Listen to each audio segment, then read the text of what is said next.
Sri Gurubhyo Namaha. Morning viewers, I welcome you all for this new channel in English, SS Media English, where I will be uploading videos related to the astrology. My intention to start this channel for the people who do not understand Tamil clearly, but at the same time they are interested in astrology. So this channel will contain videos on astrology, that is mainly on Vedic astrology, which are purely in English, and I request you all to view this channel and keep it subscribed, and also press the bell symbol so that you will get the updates instantly moment I release any videos.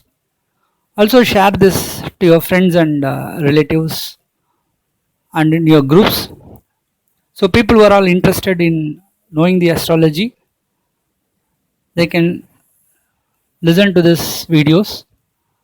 If you like this video, you click to like and also share with your friends and groups. This first set of videos, which are really interesting one, which I'll be discussing about the transit of Rahu Ketu, which is going to happen in the month of September 23rd, 2020. So I'll be releasing videos for all the zodiac signs on the Rahu Ketu impact for each zodiac sign, the positive and negative impact. During this transit, Rahu moves from Gemini to Taurus and Ketu moves from Sagittarius to Scorpio. During the transit period, the planetary position is displayed. As you can see, the Saturn is a ruler there in its own house in Capricorn. At the same time, Jupiter is also a ruler at the same house, Sagittarius. And you can see Mars is also the ruler there at his own house, Aries. This transit seems to be very positive because three of the planets are in a very good positions and they are actually rulers there. Generally, Rahu Ketu, apart from other planets, they move in an anti-clockwise direction. It takes almost 18 months to move from one zodiac sign to another zodiac sign. Other planets are visible planets and only Rahu Ketu are invisible planets. So it is highly difficult for any astrologer to give a proper predictions on the Rahu and Ketu. If at all a person can give a proper prediction, then he can say that only learning the Rahu Ketu's movement itself is a very challenging one. During the month of November, the Jupiter makes a transit from Sagittarius to Capricorn, and from there it aspects the Rahu. So the ill effects of Rahu will get decreased during the next Jupiter transit. So generally in the 18 months period, almost 10 to 12 months, when the Jupiter is going to aspect the Rahu, the ill effects are being controlled by the Jupiter.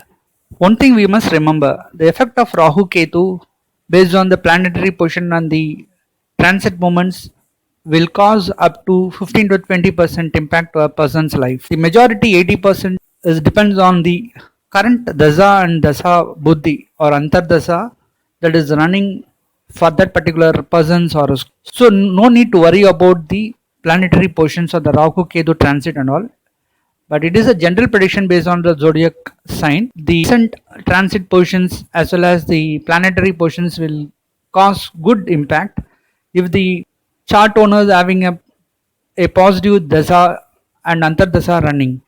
At the same time, the planetary position and the current transit movements will have a negative impact if the person is having a bad Dasa or Antardasa running during that time.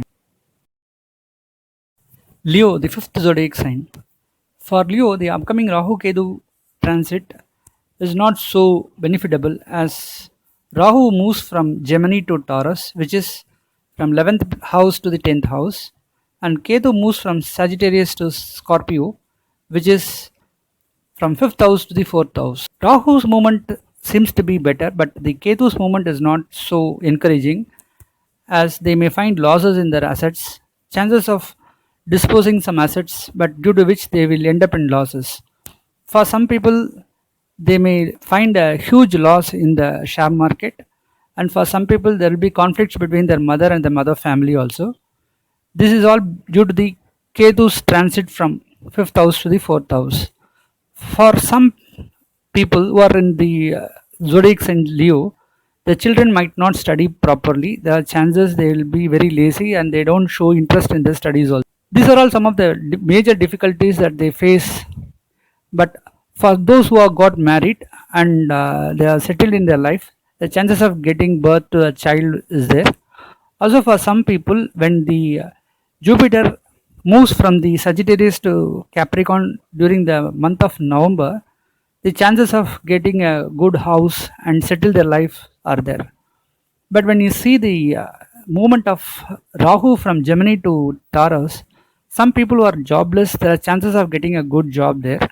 Also, for some who are in the workplace, they might get promoted to a different department or different places. For some people, there are chances to travel abroad or some other places and get good revenue out of that. So the movement of Rahu seems to be a better one than compared to the Ketu's movement. But in all put together, we find the profitability due to this Rahu Ketu movement, we can say up to 70 to 75% only.